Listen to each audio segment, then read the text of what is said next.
శివ తెలుగు వెలుగు ఛానల్కి స్వాగతం.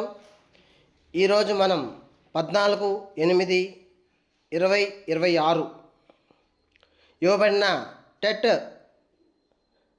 తెలుగు 30 మార్కుల ప్రశ్నల్ని చూద్దాం.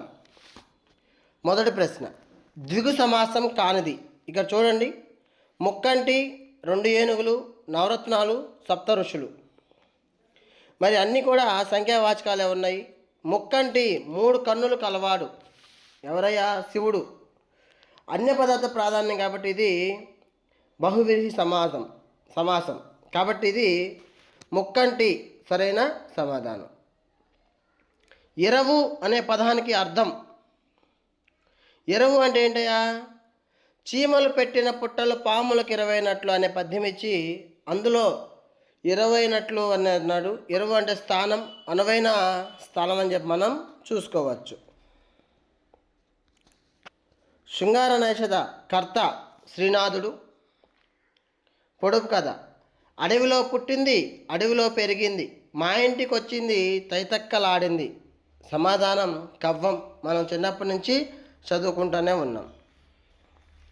ప్రబంధ పరమేశ్వరుడు బిరుదున్న కవి ఎర్రన. మరి ఎర్రన గారికి 10వ తరగతిలో మొట్టమొదటి పాఠం ప్రత్యక్ష దైవాలు మనం చూసినట్లయితే అందులో ఎర్రన గారి బిరుదు శంభుదాసుడు ప్రబంధ పరమేశ్వరుడు అని ఇవ్వటం జరిగింది. మీ ఇల్లు ఏసంది.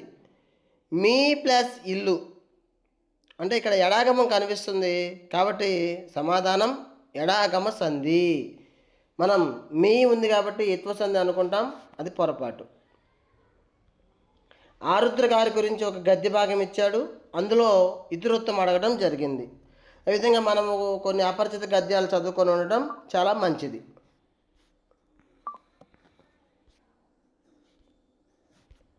కాళికాంబ సప్తశతి శతక కర్త పోతులూరి వీరబ్రహ్మం గారు. ఇది కూడా 10వ తరగతిలోనే శతక మాధుర్యంలో ఇవ్వడం జరిగింది. ప్రకృతి వికృతులు. సంతోషం, సంతసం, పుస్తకము, పొత్తము. ఇక్కడ సరికానిది ఇవ్వడం జరిగింది. కొన్ని పదాలు ఇట్లానే ఇవ్వడం జరుగుతుంది. ఇవి 2 సరైనవి చెప్తున్నాము. సరికాని పదాలను మనం గమనించుకోవాలి. చంపకమాల యతిస్థానం 11వ అక్షరం, ఉత్పలమాల 10, శార్దూలం 13, మధ్యపం 14.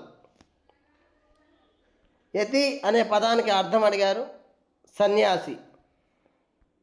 ఆధునిక వచనం నిన్న కూడా ఇవ్వడం జరిగింది, ఇవాళ కూడా ఇవ్వడం జరిగింది.